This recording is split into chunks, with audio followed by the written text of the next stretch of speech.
Hello students, welcome to my channel Shishyagram. My name is Jyoti Gupta. हमारा आज का टॉपिक है Fayol principle of subordination of individual interest to general interest. Let's start the lesson.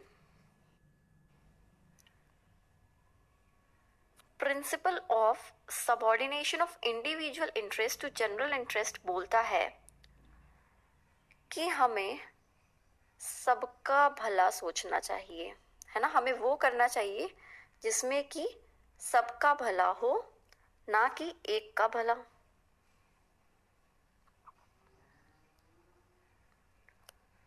Okay, means जब भी आपके organisation में आपके सामने कोई भी डिसीजन लेने का वक्त आए और आपके पास दो चॉइसेस हों, ओके, एक में सबका भला है, ऑर्गेनाइजेशन, पूरी ऑर्गेनाइजेशन का भला है, और दूसरे में सिर्फ आपका भला है या किसी एक पर्टिकुलर पर्सन का हित है उसमें, है ना, wellbeing of one particular individual. तो आपको प्रायोरिटी किसको देनी है? सबका भला, नॉट एक का भला। ठीक है। तो जब भी ऐसी सिचुएशन हो, जब भी आपके पास दो चॉइसेस हो, सबका भला या एक का भला, तो क्या चूज करना है? सबका भला। Let's see, the interest of an organization should take priority over the interest of any one individual. Interest of an organization means well-being of organization.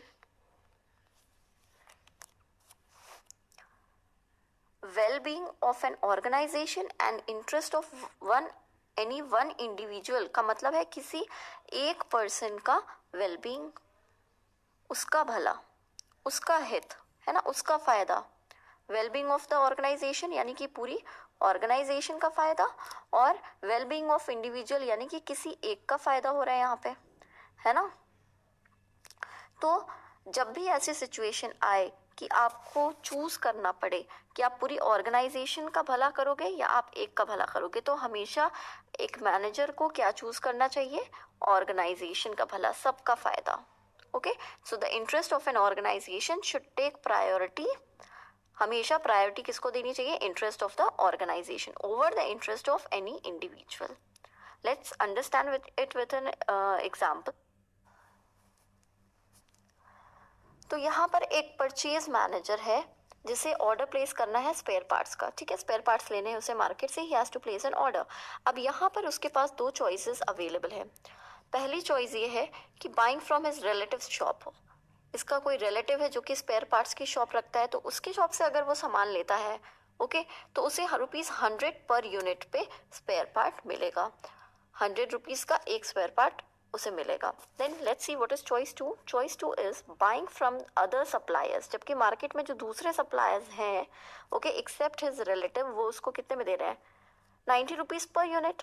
अब यहाँ पे देखो, अगर वो ये चॉइस 1 चूज करता है, अपने रिलेटिव से लेता है, तो डेफिनेटली कहीं ना कहीं इसका कुछ भला तो होगा ही, कमीशन चार्ज कर सकता है, या फिर भाई उसके रिलेशन अच्छे हो सकते हैं। मीन्स ये इस पर्टिकुलर परचेज मैनेजर का यहाँ पे कुछ ना कुछ बेनिफिट होगा। लेकिन इन चॉइस 2, जहाँ पे कि बाकी सप्लायर्स आपको ₹90 पर यूनिट पे वही सामान दे रहे हैं, सेम क्वालिटी का, तो यहाँ पे क्या होगा? यहाँ पे ओवरऑल ऑर्गेनाइजेशन का फायदा होगा, क्योंकि यहाँ पे कॉस्ट में हम बचत करेंगे। This is cost saving. Okay, तो यहाँ पे कॉस्ट में हमारी बचत हो जाएगी, तो पूरे ऑर्गेनाइजेशन का भला होगा इसमें, राइट। देन तो as we can see there are 2 choices. क्या चॉइस है इसके पास? एक का भला, और यहाँ पे क्या है? यहाँ पे सबका भला, पूरी ऑर्गेनाइजेशन का भला। तो क्या चूज करना है आपको? According to the principle of subordination of individual interest to general interest, choice number 2 is what this purchase manager should choose. यानी कि वो दूसरे सप्लायर से ₹90 पर यूनिट में सामान खरीदे, ना कि अपने इस रिलेटिव से।